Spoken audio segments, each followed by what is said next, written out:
नमस्कार, शाम के 7 बज चुके हैं। आप देख रहे हैं आज तक। मैं हूं आपके साथ चित्रा त्रिपाठी। बाबा रामदेव एक ऐसा नाम जिनके पास हर समस्या का समाधान है। वो हर मुद्दे पर बेबाक बोलते हैं। कोरोना काल में जब देश की बड़ी आबादी घर में रहने को मजबूर थी, बाबा रामदेव लगातार ऐसे वक्त में टीवी पर आकर न सिर्फ लोगों को स्वस्थ रहने की सलाह देते रहे, बल्कि लोगों के बीच सकारात्मक सोच भी बनी रहे, इसका संचार करते रहे। 2020 जाने वाला है, 2021 दस्तक देने वाला है। ऐसे में 2021 में क्या है बाबा रामदेव का प्लान? कोरोना को कैसे कराएंगे शीर्षासन? तमाम मुद्दों पर बातचीत करने के लिए बाबा रामदेव इस वक्त खुद हमारे साथ एक्सक्लूसिव जुड़ चुके हैं। रामदेव जी, बहुत स्वागत है आज तक पर आपका। और सबसे पहला सवाल मेरा यही है, 2021 के आगमन को लेकर क्या है तैयारी आपकी और क्या कहना चाहेंगे इस मौके पर आप?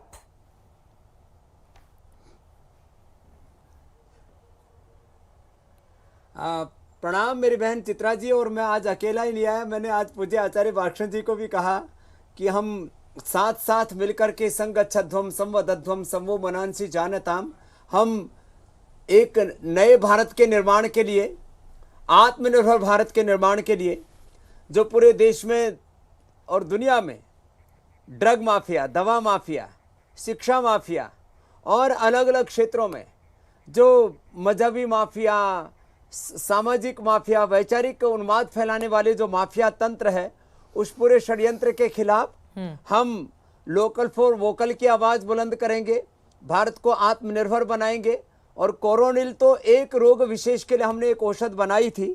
कोरोनिल के साथ साथ हमने पीड़ानिल, ऑर्थोग्रीट, कार्डियोग्रीट, तमाम वो रोग जिनकी दवाओं के लिए लोग एलोपैथी पर, विदेशी दवा पर निर्भर थे जी, तो सभी दवाओं का स्वदेशी विकल्प, माने कोलेस्ट्रॉल से लेकर के BP, sugar, arthritis, depression, anxiety से लेकर के, और न्यूट्रिशटिकल बिजनेस में हम नहीं गए थे। तो ये नई खबर आपको ब्रेकिंग दे रहा हूं आज तक के ऊपर।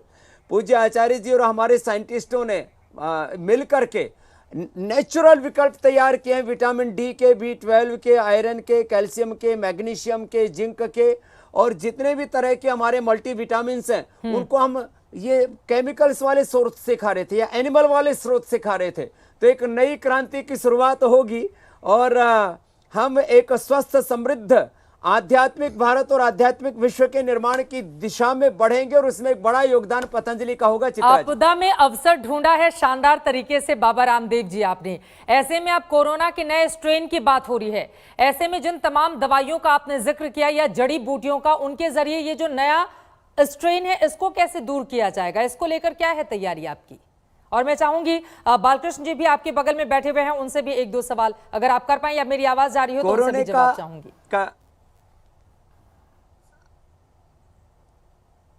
हाँ, बिल्कुल आपकी आवाज आचार्य जी तक भी पहुंच रही है। ठीक है सर। और कोरोना के ऊपर जो पहले भी रिसर्च किया, मैं आचार्य जी से चाहूंगा, क्योंकि वो पूज्य आचार्य जी के नेतृत्व में हुआ था और उसके ऊपर भी पूरा साइंटिफिक डॉक्यूमेंटेशन का काम चल रहा है। और नया अवतार के लिए भी ये अणुतेर, स्वासारी, कोरोनिल के साथ साथ हमने स्वासारी गोल्ड, माने स्वासारी, त्रिकुटा, सितुपलादी, अभ्रक, स्वर्ण, वसंत, मालती के साथ हमने भी एक नया अवतार और स्वासारी का तैयार कर दिया है। तो हम नए स्टैंड के लिए भी तैयार हैं और पुराना भी जो कार्य हुआ है, मैं आचार्य जी से चाहूंगा उसके ऊपर भी थोड़ा सा कार्य बताएंगे कि जिससे कि हमने करोड़ों लोगों की जान बचाई है। जी मुझे ये बात को बताते बहुत खुशी है कि हमारी लगभग 500 साइंटिस्टों ने दिन रात काम किया और आयुर्वेद के ऊपर, जब आयुष का कोई भी गाइडलाइन आने से पहले पतंजलि की जो गाइडलाइन है उसको अक्षरशः आयुष विभाग ने फॉलो भी किया। हमें खुशी है। और आयुर्वेदिक औषधियाँ किस तरह से काम करती हैं कोरोना के ऊपर, पूरा जिसको हम एविडेंस बेस्ड मेडिसिन की बात करते हैं, चाहे इन विवो है, इन विट्रो है, प्री क्लिनिकल से लेकर के क्लिनिकल से लेकर के, हम लोगों ने उसके बाद में साइकोसोमेटिक स्टडी तक का काम हम लोगों ने बहुत इन डेप्थ जाकर के काम किया और उनके रिजल्ट्स को और एविडेंस को हमने परखने के बाद में हमने पूरी दुनिया के सामने रखा। और अभी सारे एविडेंसेस हम लोगों ने मंत्रालय को भी सबमिट कर दिया है आने वाले बहुत जल्दी समय पर। और जो हम लोगों ने पहले इसके ऊपर भी काम किया था कि जो कोरोना वायरस है, यदि वो अपना रूप चेंज करता है या अलग अलग उसमें आता है तो किस तरह से आ सकता है, उसके आधार पर भी कि हम कैसे उसको ठीक कर सकते हैं, इसके ऊपर भी ऑलरेडी आयुर्वेद के माध्यम से काम हो रहा है। और मुझे लगता है कि स्पाइक प्रोटीन के अंदर जो काम करने वाला हम लोगों ने सूडो वायरस को लेकर के ये पूरा काम जो है ये पतंजलि के माध्यम से किया जा रहा है। और पूरे देशवासियों को, क्योंकि जिन लोगों ने प्राणायाम किया, योग किया, गिलोय, तुलसी, अश्वगंधा का सेवन किया, उन परिवारों में आज वो कोरोना से बचे हैं। वहीं कोरोनिल खा करके हमारे पास आज हजारों नहीं, अभी तक तो मुझे लगता है लाखों लोगों के हमारे पास डेटा है, एविडेंसेस हैं जिन्होंने खाया। तो जो तो कोरोना से बचने के लिए, हाँ, कोरोना के उपचार के लिए और उसके जो आफ्टर इफेक्ट्स हैं, चित्रा जी, एक साथ ये तीनों काम हमने किए। कोरोना का से बचाव, कोरोना का उपाय, उसका उपचार और उनके कॉम्प्लिकेशन से एक साथ हम लड़ रहे हैं। और उनका हमने उपचार खोजा। WHO ने तो पल्ला झाड़ लिया एक बयान देकर के, चित्रा जी, कि जब अभी तक जो पूरी दुनिया में कोरोना के लिए दवाइयां दी जा रही हैं उनका कोई प्रभाव नहीं होता है, जबकि हमने जो किया उसका जेब्रा फिश से लेकर के हमने जो ट्रायल किया, तो जिन मछलियों को हमने नहीं दिया गया उनमें से संक्रमित मछलियों को, कोरोना से संक्रमित किया गया, उनको आदमी के जो लंग का जो है उसका कोष्ठक डाल करके, तो जिनको नहीं दिया गया, जिन जेब्रा फिश को 25% मछलियां मर गई, जिनको दिया गया वो 100% मछलियां जिंदा रही। मैंने एनिमल ट्रायल से लेकर के ह्यूमन ट्रायल तक का ड्रग डिस्कवरी का पूरा हमने जो एक साइंटिफिक साइकिल है उसको पूरा किया और सारी दुनिया के सामने जो हमने तथ्य रखे थे, आज उसी के आधार पर हमने लाखों करोड़ों लोगों की जान बचाई और नए अवतार से भी लड़ेंगे और उसको भी पराजित करेंगे। चित्रा जी, वैक्सीनेशन की प्रक्रिया अगले साल से शुरू होने वाली है, लेकिन जब तक ये प्रक्रिया शुरू होगी, लोगों तक पहुंचेगी, या फिर ये जो नया स्ट्रेन है चूंकि 70% तेजी से फैल रहा है, तब तक के लिए लोगों को आप क्या सलाह देना चाहेंगे, वो क्या करें?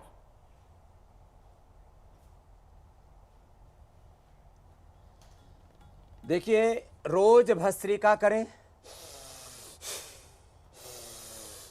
भस्त्रिका हमारे रेस्पिरेटरी सिस्टम के लिए, कपालभाति हमारे पाचन तंत्र के लिए, और अनुलोम विलोम हमारे नाड़ी तंत्र और पूरे के पूरे प्रतिरक्षा तंत्र के लिए। माने हमारे श्वसन तंत्र, हमारे पाचन तंत्र, हमारे नाड़ी तंत्र, प्रतिरक्षा तंत्र के लिए प्राणायाम से बड़ी कोई औषधि नहीं। तो रोज भस्त्रिका, कपालभाति, अनुलोम विलोम, भ्रामरी, उद्गीत, ये 5 प्राणायाम तो संजीवनी का काम करते हैं। गले पर थोड़ा ज्यादा असर हो गया है तो थोड़ा उज्जाई भी कर लें। जिनमें स्ट्रेस, एंजाइटी, डिप्रेशन और हाइपरटेंशन बहुत बढ़ गया है तो थोड़ा शीतकारी भी कर लें। ये सहज प्राणायाम है। और योग के साथ, जैसे श्रद्धेय आचार्य जी ने कहा, गिलोय, तुलसी, अश्वगंधा, ये सब नेचुरल चीजें, इनका उपयोग करके अपनी इम्यूनिटी को बढ़ाएं। चित्रा जी, एक विचित्र बात मैं आपको बताना चाहता हूं। वैक्सीन कोरोना का ट्रीटमेंट नहीं है, उससे हमारी जो एक्वायर्ड इम्यूनिटी है वो डेवलप होती है। वो कितने दिन डेवलप होगी, ठीक है, उसके ऊपर कार्य चल रहा है कि वो 5 महीना की 6 महीना कितने दिन आपको कोरोना से बचा पाएगी, कितने साइकिल लेने के बाद में उसके क्या कॉम्प्लिकेशंस होंगे। लेकिन उससे भी बड़ी विचित्र बात है कि कोरोना से संक्रमित होने के बाद कोई वैक्सीन काम नहीं करेगी। उसके लिए तो वही प्राणायाम और सहसारी कोरोनियल तेल और सहसारी गोल्ड जो हमने नए स्ट्रेन एडवांस के लिए भी तैयार कर दिया है, अगला कार्यक्रम। और कोरोना के आफ्टर इफेक्ट से कोई नहीं बचा पाएगा। और जो अभी वैक्सीन की बात की जा रही है चित्रा जी, पहले फ्रंट लाइन जो हमारे डॉक्टर्स हैं, फिर पैरामेडिकल्स हैं, फिर और तमाम जो हमारे अर्धसैनिक हैं, सेना है, उनके लिए आम आदमी को मिलते मिलते 2021 का अंत या 2022 हो जाएगा। इसलिए अभी थोड़ा सा मास्क का प्रयोग करें, रोज योग आयुर्वेद के प्रयोग के द्वारा एक स्वस्थ जीवन शैली अडॉप्ट करके अपने आप को सुरक्षित रखें। यही सबसे बड़ी हमारी Z+ सिक्योरिटी का काम करेगा योग आयुर्वेद। चित्रा जी, ये बेहद महत्वपूर्ण बात आपकी ओर से कही गई है। अगला सवाल मेरा आपसे, एक बहुत बड़ी आबादी ऐसी है जो कोरोना संक्रमित होकर ठीक हो गई है, उनके लिए क्या आप सलाह देना चाहेंगे? क्योंकि उनको भी बहुत सारी ऐसी दिक्कतें हैं जो अभी भी मौजूदा वक्त में हो रही हैं। वो ऐसा क्या करें कि अपने आप को महफूज रख पाए?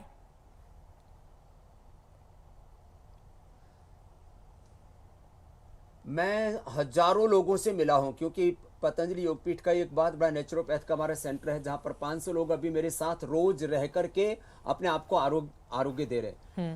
कोरोना से लोगों के ब्रेन के ऊपर डिमेंशिया से लेकर के अल्जाइमर से लेकर के और यहाँ तक कि ब्रेन स्ट्रोक और डिप्रेशन और एंजाइटी, नींद ना आना, इसके अलावा लोगों को अर्थराइटिस हो रहा है, डाइजेशन की प्रॉब्लम हो रही है, लंग जो है काम 70% तक लोगों का काम तक नहीं कर रहा है, उन सबको मैं सलाह दूंगा कि प्राणायाम प्रतिदिन जरूर करें, गर्म पानी का ही सेवन करें, या और हर्बल टी जैसे हमारे हल्दी है, अदरक है, मुलठी है, दिव्य पेय जैसी चीज़ों को पानी की जगह पर यही पिए। और दही, छाछ, नींबू, चार, टमाटर, खट्टी चीजें जितने भी जो है फास्ट फूड है, जंक फूड है, इससे बचे। तो इन चीज़ों का हम इस्तेमाल करेंगे तो निश्चित रूप से कोरोना के जो आफ्टर इफेक्ट्स है उससे बच पाएंगे। नहीं तो कोरोना के ये जो आफ्टर इफेक्ट्स हैं, इनसे लोगों की जिंदगी में एक बहुत बड़ा भय, खौफ, एक बहुत बड़ा ट्रॉमा वो प्रविष्ट हो गया है। चित्रा जी, आचार्य बालकृष्ण जी, अब अगला सवाल मैं आपसे, आपके पास भी कुछ ऐसी जड़ी बूटी जो आपने डेवलप किया हो ताकि वो लोग जो ठीक हो चुके हैं वो किसी चीज का सेवन करें ताकि आगे आने वाली किसी खतरनाक बीमारी से वो अपने आप को बचा पाए, उनके लिए क्या सलाह आप देंगे?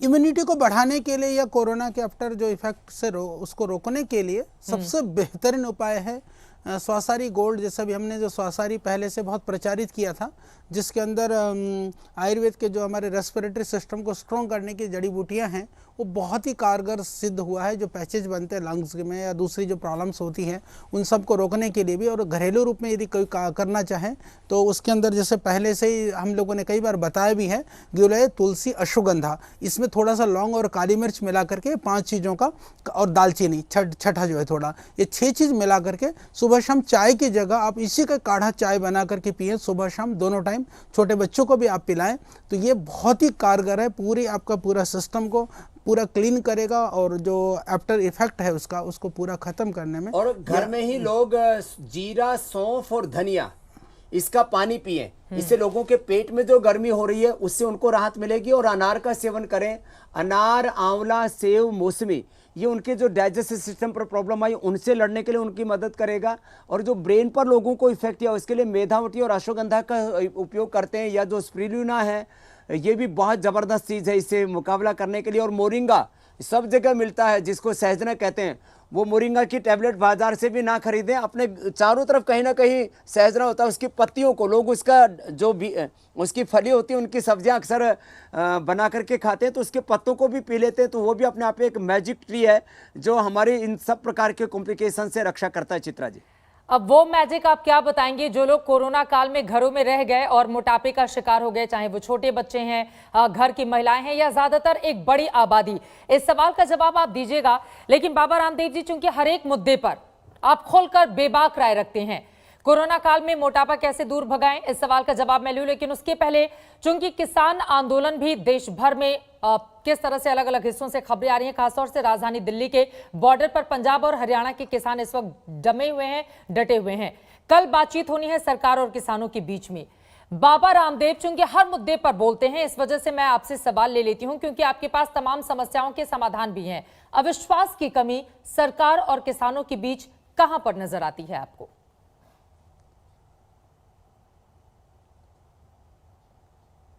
देखिए, संवाद से और सहयोग से ही समस्याओं का हल निकलता है। अब इसमें हठयोग की ज़रूरत नहीं है, इसमें सहयोग की ज़रूरत है, संवाद की ज़रूरत है। और मैं मानता हूं कि एमएसपी से लेकर के और बहुत सारे ऐसे इश्यूज थे जिससे किसानों के मन में बहुत तरह की आशंकाएं थी।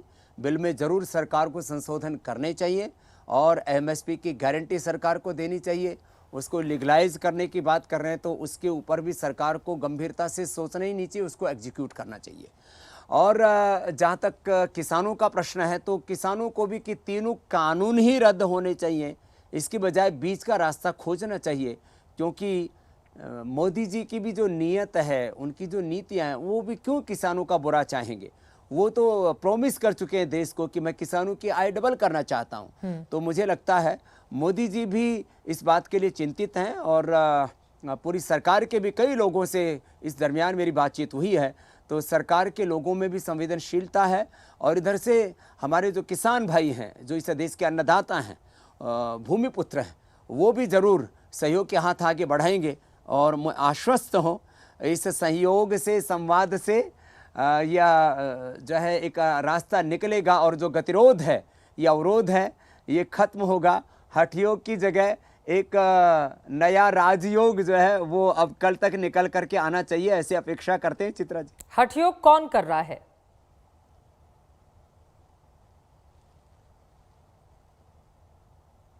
दोनों तरफ से चल रहा है अभी तो अब सहयोग होना चाहिए। और जैसे हम कितनी बीमारियों का रास्ता निकालते हैं ना, कि जैसे हमने बीपी के लिए मुक्तावटी, शुगर के लिए मधुनाशिनी, अब तो बीपी ग्रिट, मधुग्रिट और नए रास्ते निकाल दिए। आर्थराइटिस के लिए अब पीड़ानील और जो है ऑर्थोग्रिट निकाल दिया।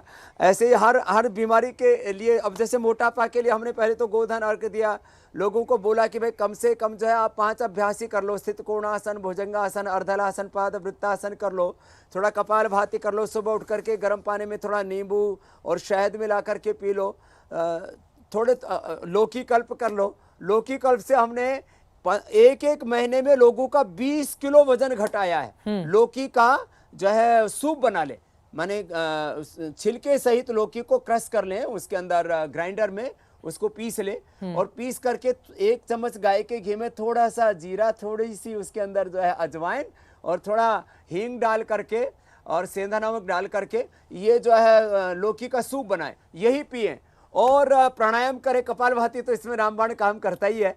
तो हमने 20 से 25 किलो अश्वगंधा के पत्ते किसी को मिल जाएं तो सुबह दोपहर शाम 3 बार 3 पत्ते ले लें, नहीं तो अश्वगंधा के पत्तों की चाय बना करके पी लें, उसमें थोड़ा सा अदरक और तुलसी के साथ थोड़ा नींबू भी डाल सकते हैं। हमने मोटापा का तो ऐसे हटा दिया जैसे गधे के सिर के ऊपर से सींग गए और पता ही नहीं लगा। लोग सर ये गायब हुआ क्या, ये तो मोटापा गायब हो गया। तो हमारे पास में रोगों के भी रामबाण उपचार हैं, और इस देश में हम तो चाहते हैं सब योग और कर्मयोग करें, तो देश में स्वास्थ्य आएगा, समृद्धि आएगी, खुशहाली आएगी, और लोगों के मन के जो दुर्विचार हैं, दुर्भावनाएं हैं, और जो जितने भी जीवन में दुर्गुण दोष हैं वो दूर हो जाएंगे। तो निश्चित रूप से एक स्वस्थ समृद्ध भारत की शुरुआत, समर्थ भारत की जो है वो सौगात मिलेगी योग के जरिए। चित्रा जी, रोगों का रामबाण इलाज आपके पास है, तो मुद्दों का भी बहुत सारा इलाज आपके पास है। ऐसे में अब मेरा अगला सवाल आपसे ये है, आपने कहा दोनों ही ओर से हठयोग जारी है, अब कल 7वें दौर की बातचीत एक बार फिर से किसान सरकार के बीच में होगी, लेकिन अविश्वास की कमी कहीं ना कहीं दिखाई दे रही है। ऐसे में ब्रिज का काम करने के लिए, सेतु बनने के लिए क्या बाबा रामदेव तैयार हैं, ताकि बीच का रास्ता निकले, न किसी की जीत हो न किसी की हार हो, किसान खुशी खुशी नए साल पर घर वापसी करें, और सरकार ने भी जिन उद्देश्यों के साथ किसान की बेहतरी के लिए कानून लेकर आए, तो उस दिशा में भी सरकार आगे बढ़ पाए जो दावा वो कर रही है। जरूर चित्रा जी, देखो मैं खुद एक किसान का बेटा हूँ, और मैं मानता हूँ ये कृषि और ऋषि का देश है। तो यदि कोई आवश्यकता पड़ती है तो मैं एक मध्यस्थ की भूमिका का निर्वहन करने के लिए प्रतिबद्ध हूँ, क्योंकि हठ धर्मिता कभी भी किसी भी समस्या का समाधान हल नहीं हुआ करती, और ये हठ धर्मिता अब खत्म होनी चाहिए, क्योंकि इतनी प्रतिकूल मौसम में अब उन किसानों के घर हैं, परिवार हैं, बच्चे हैं, और उनकी खेती है, खलिहान है, आखिर वहाँ पर भी उनको जाकर के काम करना है। तो इस समस्या के समाधान के लिए जो मुझसे बन पाएगा मैं करने के लिए प्रतिबद्ध हूँ, क्योंकि देश में सबसे पहला फूड पार्क हमने किसानों के लिए बनाया।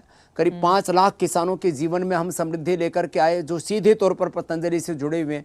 तो खेती की बात हो, खलिहानों की बात हो, ऑर्गेनिक खेती से लेकर के पशुधन आधारित खेती से लेकर के विषम मुक्त खेती से लेकर के और किसानों की आय दुगनी करने तक की बात में आज हमने जो राजस्थान से लेकर के और यहाँ यूपी से लेकर के जहाँ लोग कई पूज्य आचार्य बालकृष्ण जी ने इस बात को कई बार कहा है कि लोग आंवले के पेड़ काटने लग गए थे।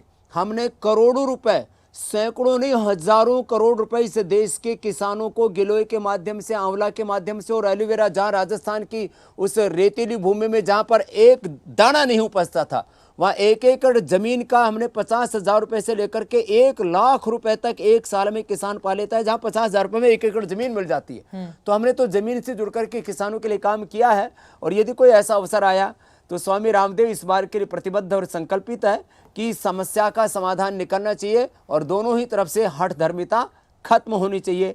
चित्रा जी। ये सबसे बड़ी बात आपने कही है कि दोनों ही ओर से हठधर्मिता खत्म होनी चाहिए, लेकिन विपक्ष का इसी में रोल आ जाता है।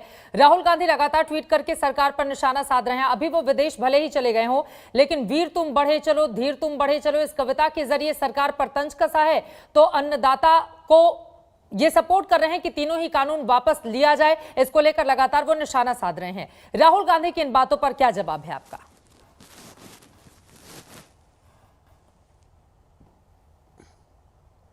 देखिए, मैं तो ऐसा मानता हूँ, मैं तो फुल टाइमर आदमी हूँ जी। मैंने 40 सालों से पिछले एक दिन भी, और मैंने नहीं पूछा आचार्य जी ने, एक दिन भी हमने छुट्टी नहीं कर रखी है। छुट्टी की हमने छुट्टी कर रखी है। तो मैं राहुल जी से निवेदन करूँगा, आह्वान करूँगा कि वो भी आदरणीय अमित शाह जी की तरह, आदरणीय मोदी जी की तरह, आदरणीय जो है आदित्यनाथ योगी जी की तरह फुल टाइम पॉलिटिक्स करें। बीच में ठीक है, कभी अभी जैसे बता रहे हैं हमारे कांग्रेसी भाई कि वो अपनी नानी से मिलने के लिए गए हैं, तो ऐसे एक्सेप्शन को छोड़ करके उनको फुल टाइम पॉलिटिक्स करना ही चाहिए। उससे टूटती हुई कांग्रेस को भी बचा सकेंगे और वो एक मजबूत विपक्ष की भूमिका भी निभा सकेंगे और देश के लोगों का प्यार और दुलार भी पा सकेंगे। और ख़ास करके जब कोई बड़ा मुद्दा हो, कोई बड़ा संघर्ष सामने हो, तो उस समय तो ज़रूर मैदान जंग में डटे रहना चाहिए। किसानों के मुद्दे पर विपक्ष क्या पॉलिटिक्स कर रहा है, जो आरोप सरकार की ओर से लगाए जा रहे हैं? देखिए, किसानों की मुझे लगता है ये बात मानना तो थोड़ा मुश्किल होगा सरकार के लिए भी। वह भी एक लोकतांत्रिक प्रक्रिया से चुनी हुई सरकार है और संसद में बना हुआ कानून है, तो उस तीनों कानून खत्म कर दे, मुझे नहीं लगता, ऐसा दिखता नहीं है। और क्योंकि उन कानूनों में भी किसानों की समृद्धि के भी सूत्र हैं, कुछ इस तरह की नीतियां हैं जिससे किसान के लिए भी समृद्धि के द्वार खुलेंगे। तो तीनों कानून को रद्द करने के बजाय उनको संशोधन की बात करनी चाहिए किसानों को, और सरकार को संशोधन मान्य करने चाहिए। ये एक बीच का रास्ता हो सकता है, क्योंकि तीनों कानून ही रद्द हों, ये तो मुझे समाधान की दिशा में बढ़ता हुआ कोई इसमें आशा की किरण नहीं दिखती है। और सरकार किसी भी संशोधन के लिए तैयार ना हो तब भी हठधर्मिता कहलाएगी। इसलिए मैंने कहा ये एक संवाद से और सहयोग से एक समाधान का रास्ता निकलेगा।